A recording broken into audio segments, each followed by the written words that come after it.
मजा आ गया सर, शानदार हो गया सर, नोटिफिकेशन आ गया सर और अच्छे लगते हैं। जब स्टूडेंट के बीच में जब जॉब का नोटिफिकेशन आता है ना तो स्टूडेंट की मुस्कुराहट तैयारी का एक वे पॉजिटिव वे में हो जाता है। तो एक बार फिर से नोटिफिकेशन आरआरबी ने एक अच्छी तरीका से वे में दिया है, यानी कि जेई जूनियर इंजीनियर का 2026 का जो इसके हम फॉर्म का डिटेल देखेंगे, इसका कितना कुल वैकेंसी है, जो एज कितना से कितना के बीच में होंगे, जो इसका फुल डिस्कशन करेंगे, सिलेबस के बारे में डिस्कशन करेंगे ताकि आप लोग को पूरे डिटेल जानकारी मिल सके। इसमें नो डाउट आई बोस बात ही आता है। तो देखते हैं आगे की तरफ। आपका 2026 आरआरबी जेई 2026 का इसका नोटिफिकेशन है, हमें बहुत अच्छे लगे। इसी का समरी के बारे में जानेंगे। आपको जो आपके पद है मेरे दोस्त जूनियर इंजीनियर, जो आप जानते हैं कि जेई के बारे में जानते हैं, ये बात सही है। टोटल वैकेंसी जो है इस बात को ध्यान रखिएगा, 3993 वैकेंसी है टोटल वैकेंसी।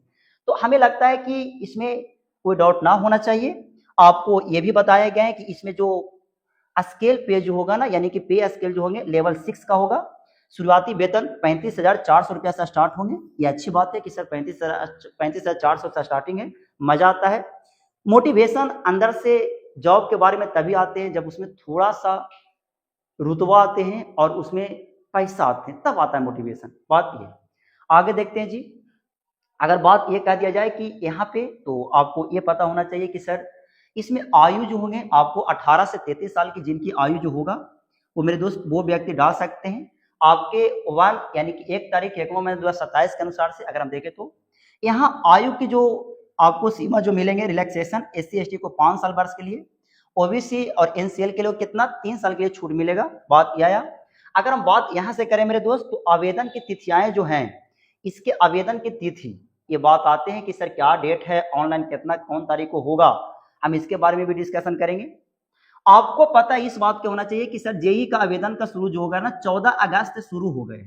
इसके वेबसाइट पे जाकर के आप लोग देख सकते हो। ऑनलाइन आवेदन की अंतिम तिथि जो है, यानी कि हम कह सकते हैं कि 13 सितंबर से लेकर के मेरे दोस्त 13 सितंबर तक है, यानी कि 23:59 बजे तक आप लोग समझ सकते हैं। बात किया जाता है भुगतान जो फी पेमेंट जो है ना, इसका अंतिम तिथि है 15 सितंबर तक इसको पेमेंट कर सकते हैं। बात किया है, हो भी सकता है। बात आता है मॉडिफिकेशन विंडो जो है, यानी कि आवेदन में संशोधन इसको कर सकते हैं, जो करेक्शन होगा उसको हम एक करेक्शन कर सकते हैं। उस 16 सितंबर को विंडो खुल जाएंगे और 25 सितंबर तक रहेंगे, ये बात को ध्यान रखिए।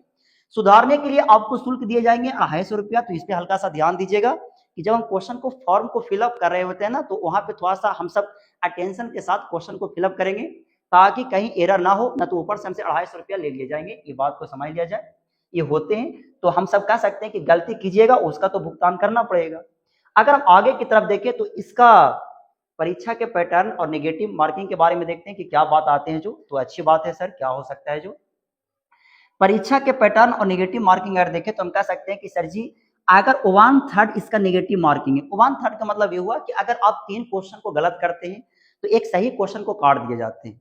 बात यह है कि ये होना भी चाहिए। बात ये आते हैं इसका एग्जाम जो होंगे CBT 1 और CBT 2 होगा, जो ऑलरेडी कंप्यूटर बेस्ड टेस्ट हो जाएंगे CBT 1 CBT 2 का।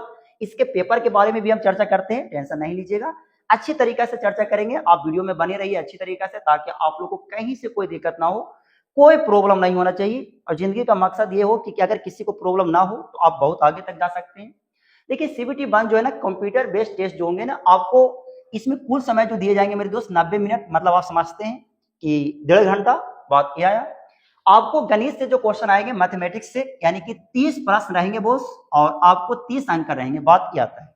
और आगे की अगर हम देखें तो हम कह सकते हैं सर कि यहाँ पे हम कह सकते हैं कि जनरल इंटेलिजेंस रीजनिंग का 25 क्वेश्चन रहेंगे। बात आता है, और 25 अंक का रहेगा। जनरल अवेयरनेस यानी कि समान जागरूकता 15 क्वेश्चन 15 नंबर का रहेंगे, जबकि जनरल साइंस रहेंगे 30 प्रश्न 30 अंक का रहेंगे। तो आपको यहाँ पे ये चीज का ध्यान रखना है कि सबसे ज्यादा वेटेज जो है ना जीके जीएस का है, जो CBT 2 में भी काम देगा। तो आपका ये भी बात बनता है। हालांकि यहाँ भी मैथ भी पूछ रहा है 30 क्वेश्चन और रीजनिंग भी 30 क्वेश्चन CBT 1 में पूछ रहे हैं। आगे देखते हैं CBT 2 के बारे में। तो आपको पता है कि सर यहाँ पे 120 मिनट टाइम दिए जाएंगे। 120 मिनट का मतलब समझते हैं 2 घंटा, और 2 घंटा के लिए भी आपको ये भी पता होना चाहिए कि सर कितना क्वेश्चन रहेंगे। तो 150 क्वेश्चन आप देख सकते हैं। जनरल अवेयरनेस की बात करें तो यहाँ 15 क्वेश्चन रहेंगे, 15 अंक का। फिजिक्स और केमिस्ट्री 10th लेवल का रहेगा बॉस, आपको 15 क्वेश्चन 15 अंक रहेंगे। जबकि बेसिक ऑफ कंप्यूटर्स एप्लीकेशंस जो रहेंगे 10 क्वेश्चन 10 अंक का रहेगा। जबकि basic of environment and pollution control जो रहेंगे ये हम कह सकते हैं कि सर 10 क्वेश्चन 10 अंक का रहेंगे। टोटल टेक्निकल एबिलिटीज तकनीक विषय यानी कि 100 क्वेश्चन और 100 यानी कि हम कह सकते हैं कि सर जी 150 का रहेंगे। बात हमारा ये आया। देखिए होता ये ना कि ये जो आपको जो दिए हुए तकनीकी विषय आप जिसमें डिप्लोमा किए हुए कोई विशेष प्रकार का आप इंजीनियरिंग का कोर्स किए हुए उसमें आपको 100 क्वेश्चन कराएंगे। बात ये आता है। आगे आप देख सकते हैं बात ये होते हैं। आगे देखते हैं बोस कुल जो आपको 150 प्रश्न रहेंगे 150 अंक का। चयन का प्रक्रिया आप समझ सकते हैं। चयन मुख्य चरणों में होगा। फर्स्ट स्टेज CBT 1 आपको एग्जाम देना पड़ेंगे और सेकंड स्टेज में CBT 2 रहेगा जो आप समझते होंगे और DV यानी कि डॉक्यूमेंट वेरिफिकेशन तीसरा में। चौथा में ME मतलब कि मेडिकल एग्जामिनेशन इसका हो जाएंगे। बात यह है टोटल जो होते हैं जो और ये वही स्टूडेंट फॉर्म को फिलअप कर सकते हैं जो 3 साल का कोई डिप्लोमा किए हो या कोई विशेष प्रकार का इंजीनियरिंग किए हो या कोई ऐसा स्टूडेंट है जिसका लास्ट साल अभी उसका रिजल्ट नहीं आया है अंतिम साल का इंजीनियरिंग है वो व्यक्ति के इसका नोटिफिकेशन में ये दिया हुआ है कि वो व्यक्ति पूरी तरीका से नहीं डाल सकते हैं। जो अपीयरिंग टाइम में है जो इंजीनियर का कोई आपका सर्टिफिकेट लास्ट ईयर है इस साल का तो वो नहीं डालेंगे वो जिसका रिजल्ट डिक्लेयर हो चुका है तो वो व्यक्ति इसके लिए योग्य है। ये इसमें आपको देना पड़ेगा। तो आप इसको पूरी जानकारी को आप लोग देखें।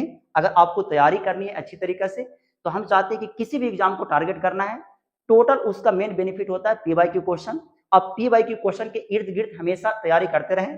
डायरेक्शन आपका सही डायरेक्शन होगा और हमेशा आप कहीं ना कहीं एक सही वे में आप काम कर पाइएगा। मिलते हैं नेक्स्ट वीडियो में। आज इतना ही। That's all.